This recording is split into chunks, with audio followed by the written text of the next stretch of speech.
ဘလို့ရှယ်ကျုံးမဲ့ဗီဒီယို CGI လဲသုံးမယ်အဲ့ဒါကို marketing budget က9သိန်း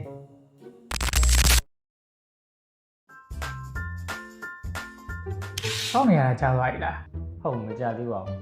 ကြားလဲဆောင်းအောင်ပါပဲကျွန်တော်ကအချိန်ဆိုလို့ရှိရင်နောက်ကျတာလည်းမကြိုက်ဘူးဆောတာလည်းမကြိုက်ဘူးတိကျနေမှကြိုက်တာအဲ့ဒါကျွန်တော်နဲ့အလုပ်လုပ်လို့ရှိရင်သတိထားမှချက်ပဲ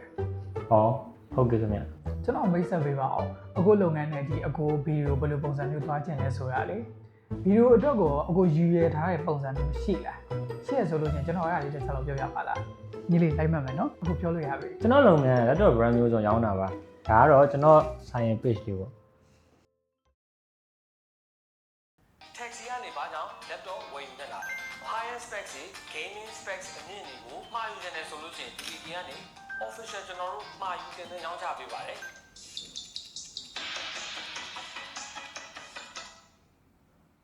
နီးပညာတက္ကသိုလ်တက်ရောက်တော့မယ် engineer ကျောင်းသားကျောင်းသူ ကျွန်တော်ဆိုင်ရမရောင်းရတဲ့ဆိုင်မျိုးတော့မဟုတ်ဘူးအရင်ရောင်းရတယ်ဒါပေမဲ့ကျွန်တော်ဆိုင်ကို secret ကောင်းလေးနဲ့ video တစ်ပုဒ်လောက်ရှိစေချင်တာပြီးတော့ကျွန်တော်ရဲ့ taxi laptop ဆိုင်ကနေပေးတဲ့ service တွေကသူများရင်လည်းမတူပါဘူး ဟုတ်လားဘယ်လိုစားပဲမျိုးဟုတ်လို့လဲ ကျွန်တော်တို့ဆိုင်ကနေ laptop တစ်လုံးဝယ်သွားတယ်ဆိုပါစို့အဲ့ဝယ်သွားတဲ့ laptop ပြတ်သွားတဲ့အချိန်မှာကျွန်တော်တို့ဆိုင်မှာပဲပြန်လာပြင်ခဲ့မယ်ဆိုရင်ဒီ laptop ပြတ်လို့ပြုပြင်နေတဲ့ကာလမှာကျွန်တော်တို့ဆိုင်ကနေပြီးတော့ laptop အလုံးကိုအစားထိုးပေးသုံးသွားမှာပါကြိုးကျေးဇူးအနေနဲ့ဗာရလဲဆိုတော့ laptop ပြတ်လို့ပြုပြင်နေတဲ့ကာလမှာအလုံးလည်းပြတ်စရာမလိုတော့ဘူး ကောင်းလိုက်တဲ့ service ဗျာညီလေးတွေ့ဘူးလားအဲ့လို service မျိုး မတွေ့ဘူးကိုအရင်မိုက် ဟုတ်တယ်တကယ်မိုက်တာအမှန်တိုင်းပြောရလို့ရှိရင်လေကျွန်တော်တို့ကတကယ်ကိုပစ္စည်းမှန်ဈေးမှန် service ကောင်းတဲ့ဆိုင်မျိုးအတွက် share ချမ်းချမ်း secret ရေးပြီး share ကျုံးပေးချင်တာအခုဗီဒီယိုတော့လေကျွန်တော် share ချမ်းချမ်း secret ရေးပြီး share ကျုံးပေးမယ်ပြောပါဦးအခု share ကျုံးမဲ့ဗီဒီယိုအတွက် marketing budget ကိုဘယ်လောက်ထိသုံးပါလဲ ဗီဒီယိုကိုလည်းကျွန်တော်တည်တည်ချာချာလေးလုပ်ချင်တယ်ပြီးတော့ CGI တွေမှာသုံးချင်တယ်အဲ့တော့ marketing budget ကိုကျွန်တော်9သိန်းသုံးတယ်ဗျာ ဘလို့ share ကျုံးမဲ့ဗီဒီယို CGI လဲသုံးမယ်အဲ့ဒါကို marketing budget က9သိန်း အကိုဘယ်လိုလုပ်ကြမှာလဲကျွန်တော်လက်ခံလိုက်ပြီဆိုတော့9သိန်းနဲ့ဘယ်လိုရိုက်ကြမှာလဲ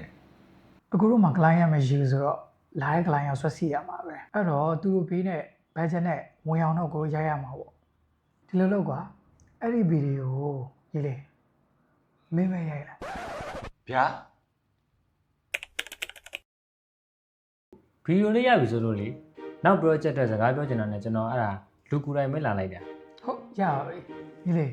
share ကျုံးထားတဲ့9သိန်းတန်းဗီဒီယိုချလိုက်ပါဦး ဟုတ်ကိုကဒီမှာပြီ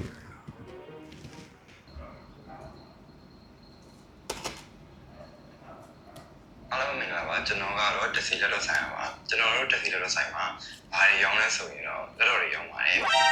ကျွန်တော်တို့ဆိုင်မှာသူများနဲ့မတူတဲ့ service တွေကိုပေးရပါတယ်အဲ့ဒီ service တွေကဘာလဲဆိုတော့ခုနကပို့ပြောရတဲ့အတိုင်းပါပဲကျွန်တော်တို့ဆိုင်မှာရေတန်းရှိလက်အောင်ဗန်မျိုးနဲ့မြန်မာ fashion အနည်းငယ်မှာဖွင့်ထားပါတယ်လမ်းကြောင်းလေးလာဝင်ကြည့်လို့ရပါတယ်ခင်ဗျ ။အော်အကျဉ်းစား share ကျုံးထားတဲ့ဗီဒီယိုကဒါပေါ့ ဟုတ်တယ်လေ share ကျုံးထားတဲ့9သိန်းတန်းဗီဒီယိုစိုက်သွားပြီမလားဟမ်သူကြိုက်လေ ။အော်တက်စီလက်တော့ဆိုင်အတွက် share ကျုံးထားတဲ့ဗီဒီယို